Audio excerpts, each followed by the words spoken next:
Hello, this is Mr. Field, and this is my video on vehicle motion. Now, before you watch this video, make sure you're confident with the material on scalar and vector quantities, forces and motion, and momentum if you're a higher tier student.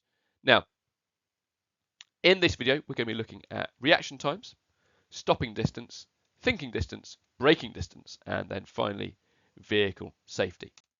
So let's start by looking at reaction times and why they're important. Now, a driver's reaction times are important for responding safely to situations on the road. You know, when you see danger, you need to be able to react quickly to keep the passengers and maybe pedestrians and other people safe as well. Now, the average reaction time for a human is somewhere around 0.25 seconds.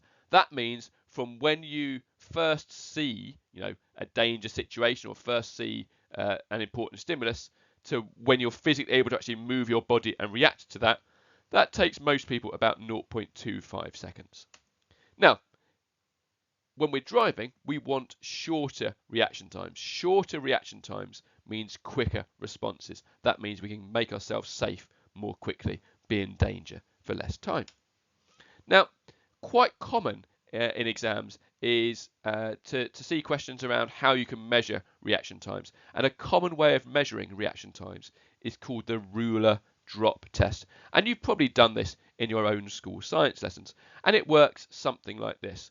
So we have two people. Person A holds the ruler at one end, whilst person B holds their fingers level with the 0 centimeter mark of the ruler at the other end, something like this. So person A is holding the ruler, and person B, they're the one that's going to try and catch it in a second. Now, importantly, person B's fingers, we've got to be trying to be as accurate as possible here. Try and make sure their fingers, the top edge of their fingers, is level with the 0 centimeter mark. Now, person A, without telling person B, will drop the ruler, and person B has to catch it as quickly as possible. So we can see here, A has let go, and B has now caught it. And then what we have to do is person B has to read off where the top edge of their fingers is on the ruler, and then we can compare that distance measurement to a standardized chart like this. So for example, if it read 2 centimeters, that would mean their reaction time was 0.064 seconds. If the distance was 8 seconds, it would mean the reaction time was 0.128 seconds, and so on. And that's just a really nice, simple way in the lab of getting a pretty good measure of what our reaction times are. So let's look at the idea of stopping distances. Now, the stopping distance of a car is the distance in meters that a vehicle travels from when the driver first spots a hazard to when it completely stops. Now, you may well have been in situations like this in a car. Maybe your parents have been driving down a street and a child has run out across the road and they've just slammed the brakes on to stop as quickly as possible to keep that child safe, to stop them from being run over. So what we're talking about is how far does the car travel from when the driver first sees that child to when they completely stop the car. Now, the stopping distance is made up of two different components. First of all, we have the thinking distance. Now, this is the distance in meters that the vehicle travels from when the driver first spots the hazard to when they press the brakes. Essentially, it's your thinking time, or how far is the car traveling whilst you're sort of processing what you've seen and recognizing that you need to respond to it. Now, the thinking distance is directly proportional to the speed. And we can see that up here. So if we look on this graph, the blue squares or the blue bars show the thinking distance at different speeds. And so we can see here, for example, the thinking distance at 20 miles per hour is 6 meters, whilst the thinking distance at 40 miles per hour is 12 meters. We've doubled the speed and we've doubled the thinking distance. The other component to stopping distance is the braking distance. So this is the distance in meters that a vehicle travels from when the driver first presses the brake pedal to when the car completely stops. Now, this value is proportional to the speed squared, and that comes from the equation for calculating kinetic energy, which is K equals half mv squared. So as we travel faster and faster, the kinetic energy increases with the square of the speed, and so therefore the braking distance also increases with the square of the speed. So again, if we look at the graph here, we can see that the braking distance is given in red. If we compare, say, the braking distance at 20 miles per hour, which is 6 meters, and then the same braking distance at 40 miles per hour is 24 meters. So we've doubled the speed, but the braking distance has gone up by a factor of 4, i.e. the square of that increase in speed. And we can see that again if we look at the braking distance at 60 meters per second. That is now 3 times faster than our initial speed, and the braking distance has gone up to 56 meters, which is roughly 9 times the initial speed. These are all rounded values, so the math doesn't work out perfectly, but you can see the basic idea there. Now, the overall stopping distance of the car then is equal to the thinking distance added to the braking distance. We've seen that stopping distance is the thinking distance added to the braking distance. So we need now to think about the factors that affect that thinking distance, the factors that affect how far the car travels whilst the driver is deciding how to respond. Now, factor number 1 is speed. So the faster the speed, the further the vehicle travels whilst the driver's thinking. And that should just make logical sense. This is one of the many reasons driving at speed, particularly on residential streets, is so dangerous, because it is simply a fact that the faster you're travelling, the further you will go whilst you're thinking how to respond. Now, the second factor is to do with the driver's reaction times. Now, it works like this. If there is an increased reaction time, that means the driver has got slower reflexes. That means there's going to be a longer thinking distance. Increased reaction time means it takes the driver longer to make that decision, so they're going to travel further whilst they're thinking. Equally, a decreased reaction time means the driver's got quicker reflexes. They're going to be reacting more quickly. They're going to have a shorter thinking distance. They won't go so far whilst they're thinking about what to do. So then the obvious question is, what types of things affect the driver's reaction time?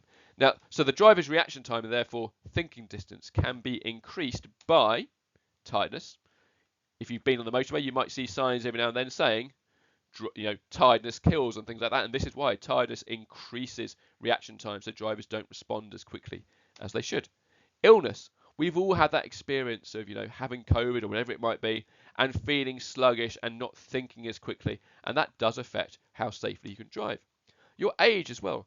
In general, older drivers have slower reflexes, have longer reaction times than younger drivers. That doesn't mean older people shouldn't be driving, because although they have slower reaction times, they tend to have more experience of driving and are often better able to anticipate things that might be going wrong.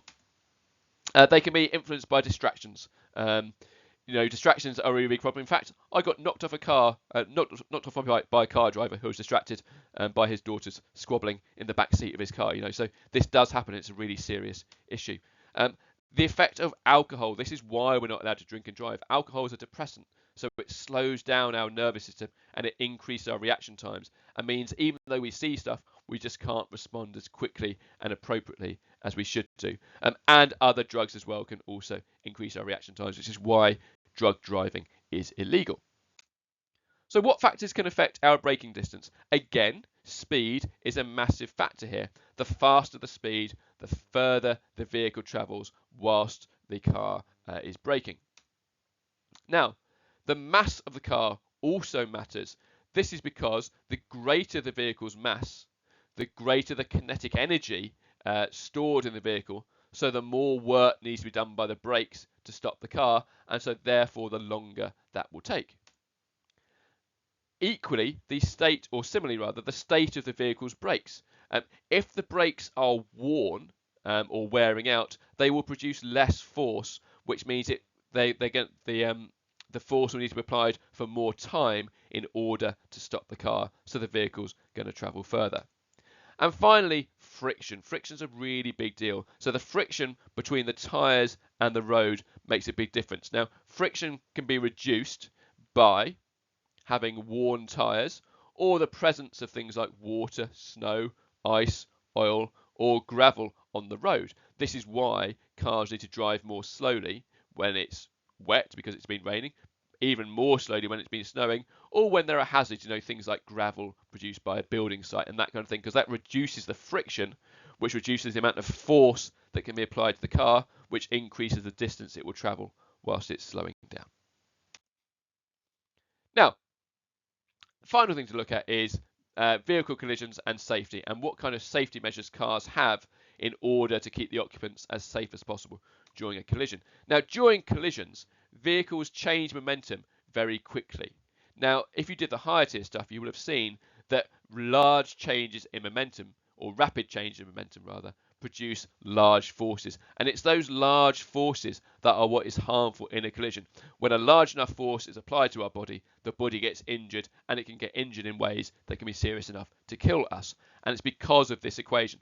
Force equals change in momentum divided by time. So what this is really telling us is if we stop super quickly, and that's all a crash is really, isn't it? It's just stopping very quickly. If we stop very quickly, we'll have a very short collision time. Therefore, we'll be dividing our momentum change by a smaller number and producing a larger force.